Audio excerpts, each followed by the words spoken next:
আমি খোলা জানালা, তুমি ওই দক্ষিণ বাতাস।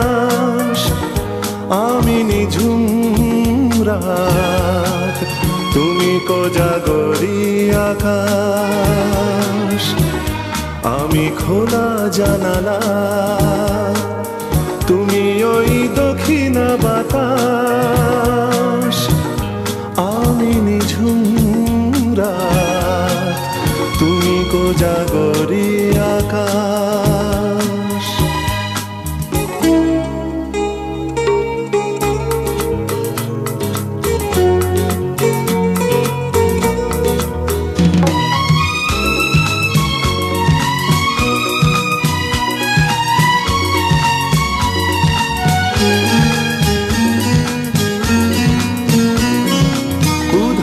সাগর তুমিও ঢেল নিলে। Hello guys, good afternoon. এখন অবশ্য আফটারনুনই হয়ে গেছে, কারণ কি তোমরা দেখতেই পারলে আমার স্নান টান করা সব কাজ হয়ে গেছে। আজকের ভিডিওটা একটু অন্যরকম করে শুরু করলাম। তো welcome back to my channel Smita smile ব্লগে তোমাদের সবাইকে স্বাগত, সবাইকে ওয়েলকাম। তো এখানে দেখতে পাচ্ছ আমি পুজো দিয়ে দিয়েছি, আর এখানে ধূপকাঠিটা জ্বালিয়েছিলাম। সেই ধূপকাঠিতে আমার ছেলে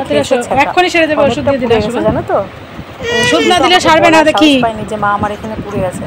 তো এখানে ঘরে একটা কাটা পোড়ার মলম ছিল, সেই মলমটা আমি একটু লাগিয়ে দিচ্ছিলাম। মলমটা লাগানোতেই কান্না শুরু করে দিয়েছে। তো তারপরে অনেকক্ষণ কান্না টান্না করে থেমেছে। তারপরে গেছিলাম আমরা বিকালবেলায় মাঠে। আর দেখো এখানে মাঠে খুব সুন্দর হাওয়া হচ্ছে বলে বাচ্চারা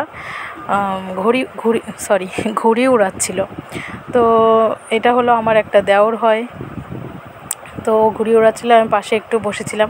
ভালোই লাগছিল দেখতে। এইটা কি ঘুড়ি ওড়ানোর সময়? আমরা তো জানি যে কার্তিক পুজোর সময় না, কার্তিক পুজোর আগে যেন ঘুড়ি ওড়াতে হয়। তো তোমরা একটু কমেন্ট করে বলো এটা মানে ঘুড়ি ওড়ানোর সঠিক সময় কোনটা। তো তারপরে আমরা রাত্রেবেলা চলে এসেছিলাম একটু আমার বাবার বাড়িতে। দেখো বর এখানে কুলারের হাওয়া খাচ্ছে, দেখেছো? আর হচ্ছে ছেলে ঘুরু করে বেড়াচ্ছে, আর এদিকে বোন ছাদে গিয়ে মোবাইল দেখছে, আর আমি সব ভিডিও করে বেড়াচ্ছি কে কী করছে। এখন দেখো বোন কেঁপে উঠবে, কারণ কি ওকে আমি একটা ধমক দিয়েছি, এই মোবাইলটা রাখ। তো তারপরে এখানে রান্না বাড়া হয়ে গেছে। মা এখানে রান্না করেছে চিকেন, আরও অনেক কিছু রান্না করেছে। চলো একে একে তোমাদের সবাইকে দেখাচ্ছি।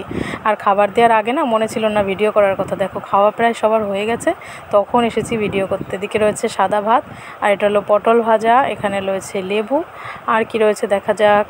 এখানে কি বুঝতে পারছি না, আসুক। হ্যাঁ, এখানে রয়েছে কষা মাংস। কষা মাংস খেতে আমাদের সবার খুব ভালো লাগে, তাই মা চিকেন রান্না করুক, মটন রান্না করুক, কষা তো গাইজ আমাদের খাওয়া দাওয়া সব হয়ে গেছে। এখন আমি বাড়ি চলে যাচ্ছি। আমার বাবার বাড়ি অনেক কাছে কাছে, তো সেই জন্য আমার আসা যাওয়ার কোনো অসুবিধা নেই। আর সবার বাবার বাড়ি যাওয়ার নাম শুনলে অনেক এক্সাইটেড হয়ে যায়, আর আমি বাবার বাড়ি আসতে আসতে বোর হয়ে যাই, কি বলবো। রোজ স্কুলে আসি ছেলেকে নিয়ে, আর তখন বাবার বাড়ি আসি, তাই আমার অত এক্সাইটমেন্ট কাজ করে না। তোমাদের কার কার এরকম হয়, কার কার কাছে কাছে বাবার বাড়ি, আমাকে কমেন্ট করে অবশ্যই জানিও।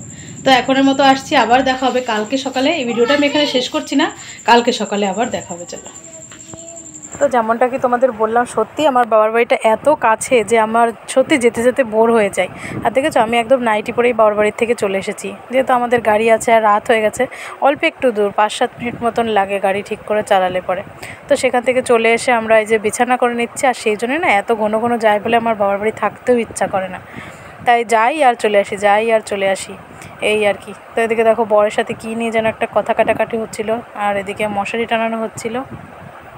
এখন মশারি টশারি টানিয়ে আমরা শুয়ে পড়বো।